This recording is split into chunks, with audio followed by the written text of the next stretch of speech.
Welcome, everyone. My name is David Sandu. I'm a financial advisor, and today we're talking about the Secure 2.0 Act and what it means for your retirement savings. There is, just a heads up, there is a lot of information that came out in the Secure 2.0 Act. So there's going to be a lot of text, but I'm going to try to help decipher it as we go through the material so that you can understand kind of how it might be relevant to you and your specific situation, so it'll be more applicable. So just before we get started, a quick disclosure. Like I said, my name is David Sandu. I'm a financial advisor here at Wise Wealth. Anything that we discuss today is not meant to be taken as specific financial, tax, or legal advice. And so if you have follow-up questions, you're welcome to schedule some time with me on my calendar, and we can certainly schedule some time and chat further. So I put a link to my calendar in the chat box. If you have more questions or follow-up questions, feel free to schedule some time. So who is this webinar for? Well, anyone that wants financial education on how the Secure 2.0 is going to affect their retirement savings. If you want strategies to reduce your taxes in retirement and opportunities there, opportunities to optimize your giving, and then being more tax efficient in your retirement plans, and potentially in retirement, having that income just being more tax efficient. And then finally, just developing that peace of mind that comes from having a comprehensive financial plan and really understanding how the Secure 2.0 Act is going to affect your financial and retirement plan. So that's who this webinar is for. A little bit about me. So I'm a former rocket scientist. I worked at companies like Raytheon. I worked at SpaceX and Lockheed Martin. Creator of the Rethinking Your Retirement Roadmap, and that allowed both my wife and I to pay off about $100,000 of college student loan debt, to save up an emergency fund of 1 year, to give over $150,000 in charitable donations, and then finally to pay off the mortgage on our house. And I love teaching this, and I'll share my story and why I got into this industry, but I just love helping people and really turn that light on for them so that they have the tools and the resources to be better with money. And so that's a little bit about who I am. And just briefly, I just want to share my story so you have a little bit of background. My story actually begins with my dad. So about 10 years ago, my father passed away really suddenly, actually. And one of the stories I tell is actually a story I shared at the funeral. But my father, he had 5 kids, and I'm one of 5. And before he passed away, I had a conversation with him, and I said, "Dad, what's your plan for retirement? What's your plan for, investing?" And he kind of chuckled and he said, "Oh yeah, David, I got several retirement investment accounts that I've been putting money into over the years."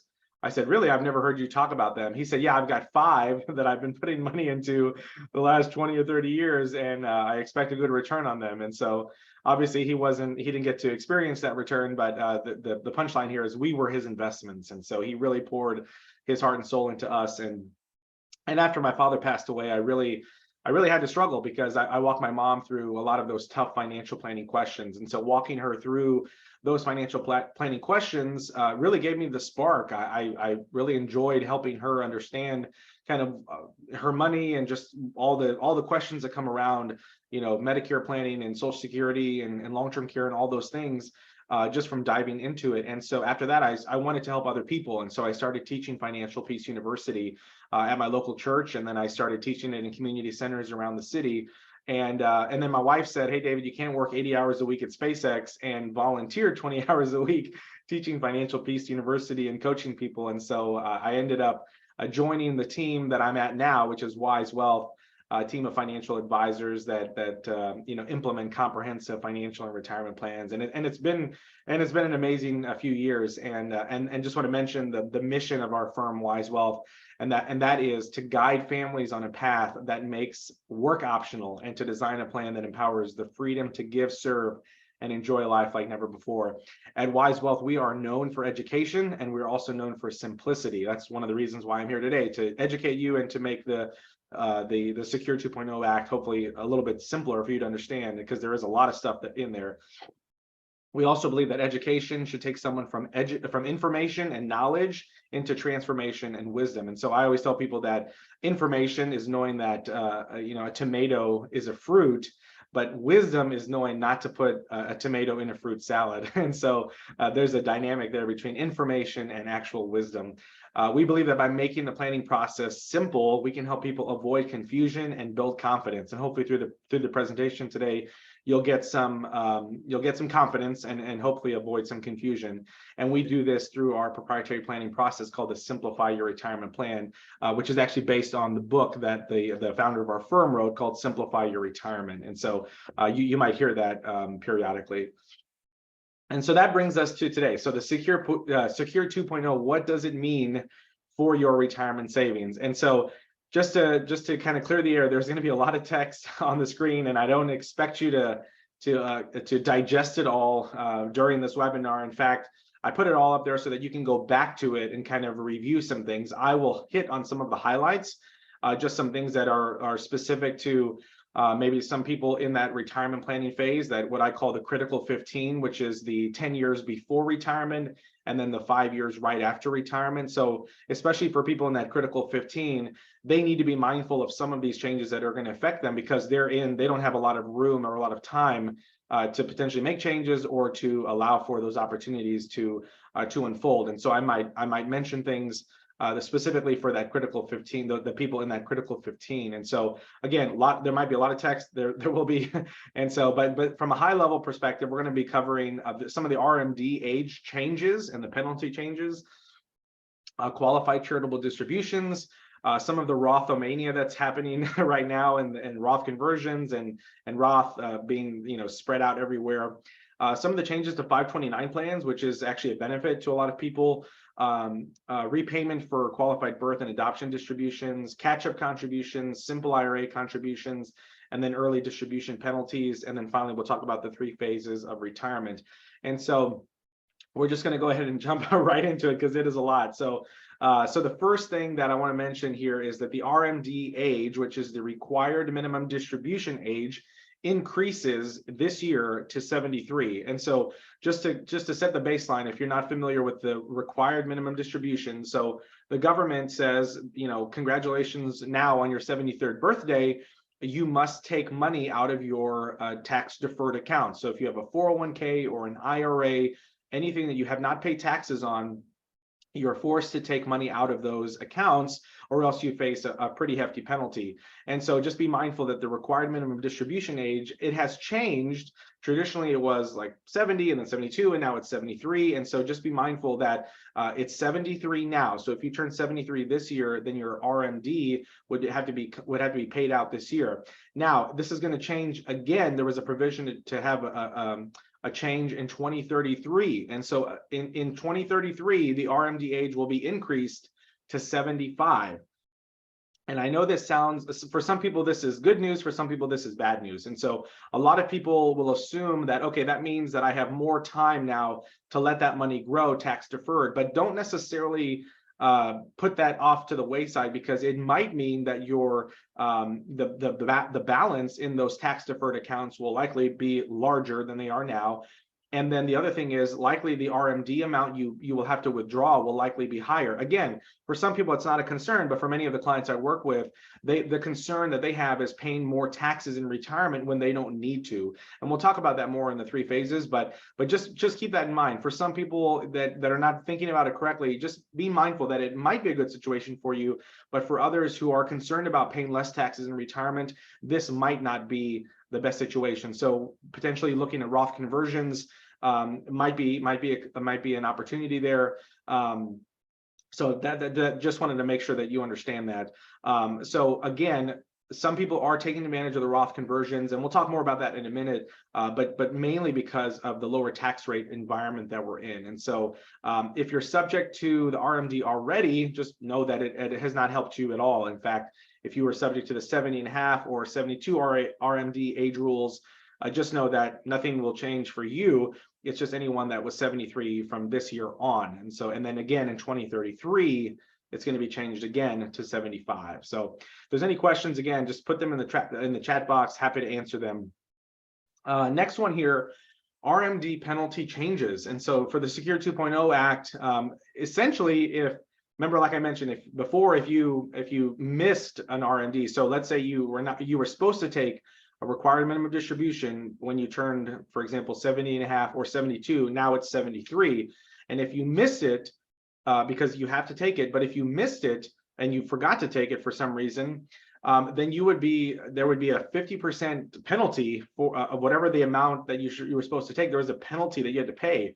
And one of the benefits actually is they reduced that amount down to 25%, which is a big win for a lot of people, especially if they, did it by accident or they just forgot to do it. And even better is that if you correct a missed RMD in a timely manner, that's still a little undefined right now, the penalty will be further reduced to only 10%. So again, on the face, it seems like a good thing, but the new rules may lead to a smaller penalty, but more people may have to pay it. And so again, it might be good news, it might be bad news for you. It just depends on the implications of how you take the RMD. Okay, so that's the RMD penalty age change. So the QCDs. So another big Secure 2.0 Act change was with qualified charitable distributions. And so if you're not familiar with QCDs, essentially, and we do this with all of our clients, if you're in, if you have, potentially RMDs, required minimum distributions that you're taking, but you don't necessarily need them, and you're already charitably inclined, meaning maybe you give to nonprofits, maybe to your church or to the local animal association, you can take money from the IRA and gift it to the nonprofit through what's called a qualified charitable distribution. And so that's more money for the charity and then less taxes for you. And that's a really good strategy, especially for people that are already charitably inclined. So that's a QCD. The difference here is that starting in 2023, you're able to make a one-time only donation of $50,000 QCD to a charitable gift annuity, a charitable remainder trust, or a charitable annuity trust. So that's different than in previous years. And so, but keep in mind, that's not in addition to the maximum, which the maximum you can give in a year is 100,000. That's the QCD limit. And so again, it's a huge benefit for many people. The biggest benefit, though, that I see is that the QCD limit of 100,000 is going to be start indexed for inflation. And so previously it was just a flat 100,000 year over year. Now it's going to be every year it's going to go up just a little bit by inflation. And so it's going to be indexed, which is a really nice opportunity, especially if you want to keep your giving up with the pace of inflation. So that's QCD, qualified charitable distribution. Excuse me. Now Roth accounts. So there's a lot of confusion around Roth accounts, but essentially there's going to be more opportunities for people to put more money into Roth types of accounts. So beginning in 2023, so this year, SEP and simple IRA plans can allow Roth contributions. So previously, you were not able to put Roth monies or post-tax money into a SEP or a simple IRA. And all Roth means is that you put money into an IRA and that you've already paid the taxes on it. And then when the money grows, it grows tax-free. And then when you pull the money out in your retirement, it also comes back to you tax-free. And so you pay the taxes on it now, and then you pull the money out tax-free. The benefit here is that if you're in a simple IRA or a SEP IRA, you'll have the Roth option now starting this year. And so that's a huge benefit. One thing to keep in mind is, though, any employer match that comes out to be made on the Roth basis. And then starting in 2024, the contribution ages for 50 and over are all going to be going to the Roth contributions as well, because those will be made post-tax, after tax.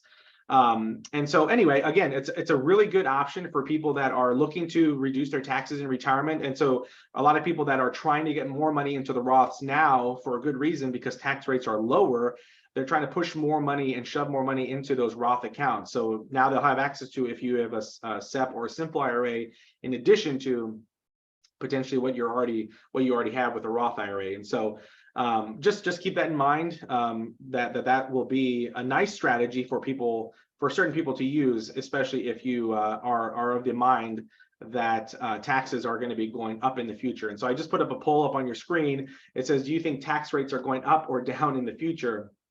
And so a lot of people, I'm sure, will respond to that, and we'll tally up the numbers here in a second.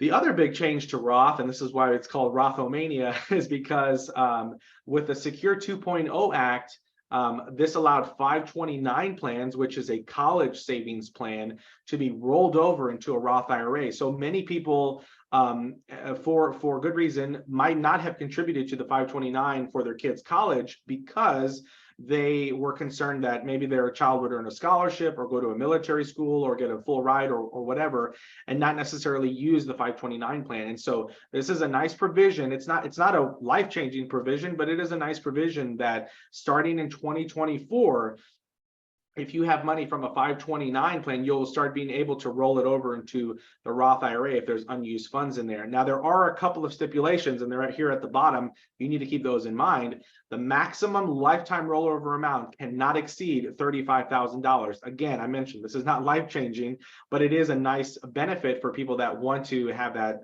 money rolled over from the 529 to the Roth IRA. The other thing that you have to keep in mind is that the 529 plan has to have been in place for 15 years, which is quite a large time frame. So just keep that in mind. And then the third thing is that the annual rollover amount can't exceed the annual Roth IRA contribution limit, and generally that's somewhere around between 6,000 and 7,000. So again, good opportunities for 529 plans to be rolled over into the Roth IRAs, but just be mindful that there are some stipulations. All right, we have the poll results in. Looks like everyone thinks that that tax rates are going up in the future, and there's no surprise there actually, because we know with the Tax Cuts and Jobs Act that was brought out in 2017, we know that there's a provision in there called the sunset provision, and in 2026 everybody's tax rate is going back up. And so some people are using these Roth strategies to funnel more money into those tax-free in retirement accounts now while the tax rates are lower. So, and it's a decent strategy if you can afford to pay the taxes now. Okay, exceptions to the 10% early distribution penalty. So previously, if you wanted to take an early distribution from your retirement account, there was limited exceptions. Now they expanded those out. And so I'm just going to cover some of the highlights here. So you can take an early distribution from your retirement account with a 10% penalty, except for these exceptions. So these are the exceptions that you don't have to pay that penalty. So the distributions for a federally declared natural disaster, and that limit is at 22,000. A terminal illness, that's effective currently.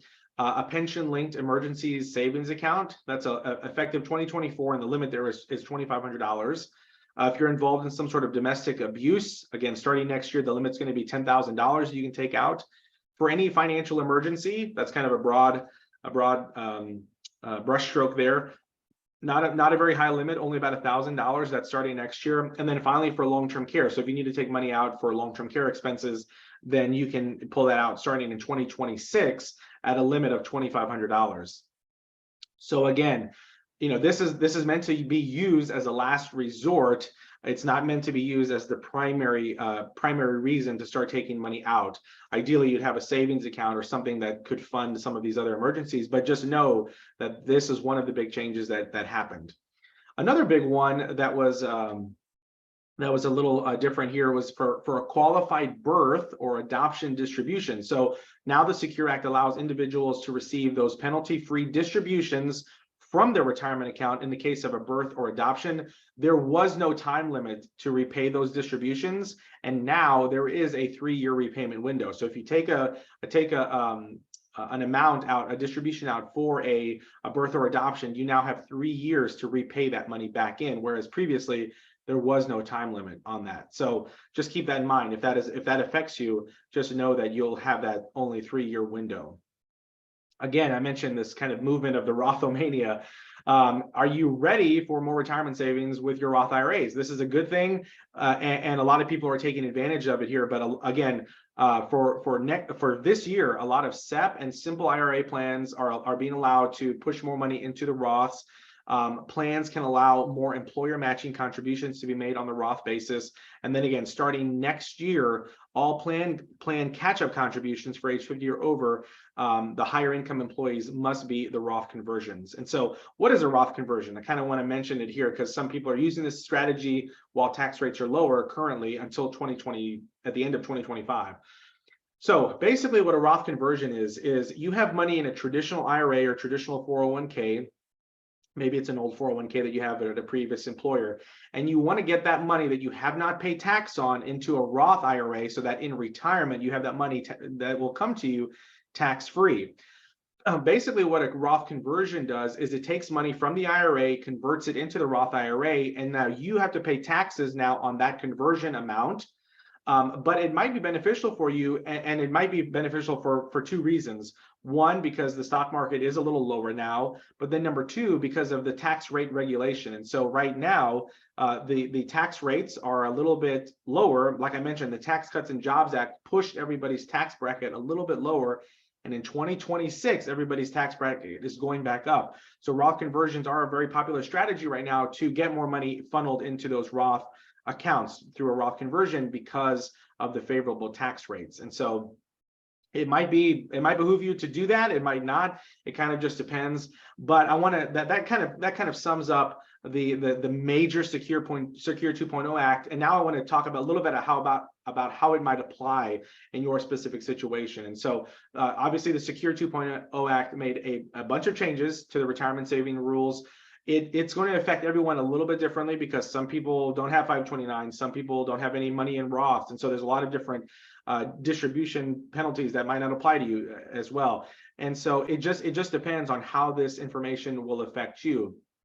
But especially for people who are in the critical 15. And so again, I mentioned this before, if you're in the 10 years before retirement or the last or 5 years after retirement, this is especially critical because in the critical 15, we believe this is a time when you really can't afford to make a mistake. And so especially if you're in this critical 15, then the Secure 2.0 Act will have probably more effect on you, and especially when it comes to RMDs and opportunities there. Because when you think about retirement planning for people in the critical 15 and people in their 50s and 60s potentially, there's a lot of different things you have to think about, right? So in addition to just planning for retirement and income distribution, you also have to understand how are you going to withdraw down your assets and how are taxes going to play a part? Because like I mentioned before, a lot of people don't realize that Social Security is subject to taxation, and your income can be affected by Roth conversion amounts. Your Medicare can also be affected by the amount of income you receive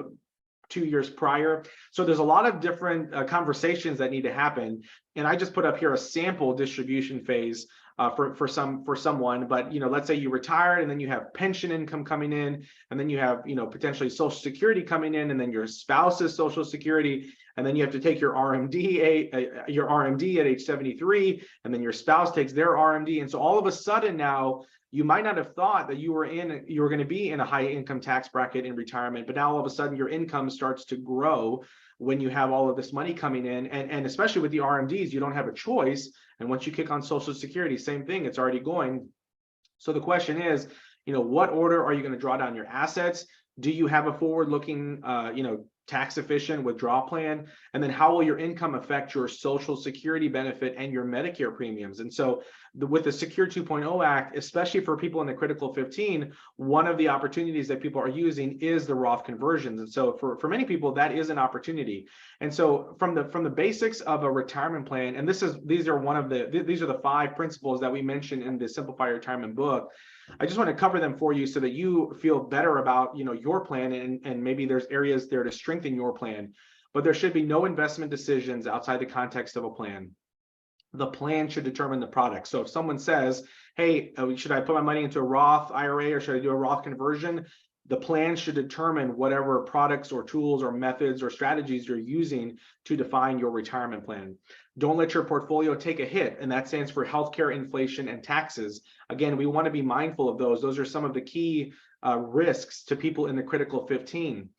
Protect your income and grow the rest. Again, as we're looking at income planning and income preparation for retirement, protecting your income is going to be vitally important to make sure that you have a stable income in retirement. And in fact, when we talk about the 3 phases of investing, for people in the accumulation phase, we're more focused on ROI being return on investment.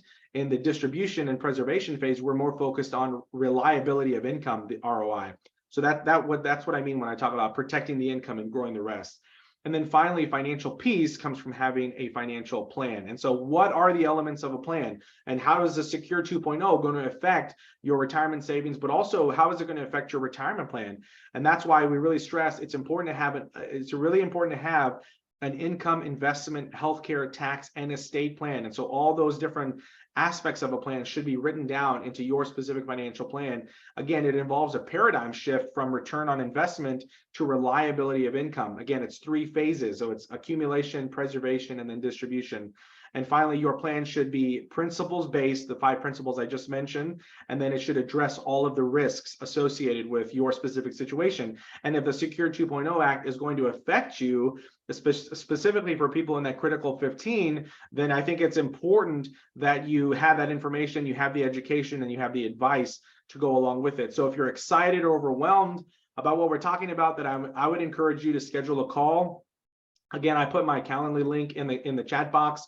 Essentially what, who should book a call, especially for those people who are in the critical 15, who really can't afford to make a mistake as they're planning for retirement. So if you're focused on building a steady stream of income, reducing your taxes, understanding how the Secure 2.0 is going to affect your tax situation in retirement, understanding the healthcare landscape in retirement, and then finally developing that peace of mind that comes from having a financial plan. That's who should seriously book a call, because especially if you're in the critical 15, a lot of these provisions are going to apply to you. So what will you get on the call? Well, we'll go over your current financial situation. We'll discuss your values, your goals, where you want to be financially. We'll look at the problems you're facing financially and how the Secure 2.0 is going to affect potentially your income or your taxes or your healthcare in retirement. And then we'll see if it makes sense for you to implement the Simplify Your Retirement Plan. And then lastly, if you want a copy of the book, Simplify Your Retirement, you can just, you'll get it if you schedule a call, but even if you don't, just send me an email. I'm happy to send that out to you as well. And so again, the Simplify Your Retirement Plan is based on the income, the growth, the taxes, the insurance, and legacy. And again, the Secure 2.0 Act is going to have dramatic impacts on all of these different parts of your plan. And so it's important to be mindful of, having a firm that can partner with you to do that. And so just want to mention here, our firm Wise Wealth, it's based on a timeless principle in Proverbs 24. It says that by wisdom is a house built, and by knowledge and understanding its rooms are filled with precious and pleasant riches. And so the principle there is first wisdom. First that knowledge and wisdom has to come, and then the wealth can come. We're a full service independent financial firm, so we're not owned by any insurance company or investment firm. We are a fiduciary. That means we put the best interests of our clients first and foremost ahead of our own. And then finally, our mission. And I mentioned this at the beginning, but I'll just mention it again. The mission of Wise Wealth is to guide families on a path that makes work optional, and to design a plan that empowers the freedom to give, serve, and enjoy life like never before. And so with that, I just want to say thank you so much. Again, if you have questions, feel free to put them in the chat box. If not, then I appreciate your time here today. I'll send out the recording and the resources that I mentioned during the webinar. If you have any questions, my contact information is up on the screen. It's just David at Wise Wealth. You're welcome to schedule some time on my calendar, or feel free to give our office a call. It's 817-382-1295. And with that, I'll say thanks so much, everyone, and I appreciate it, and we'll talk to you later.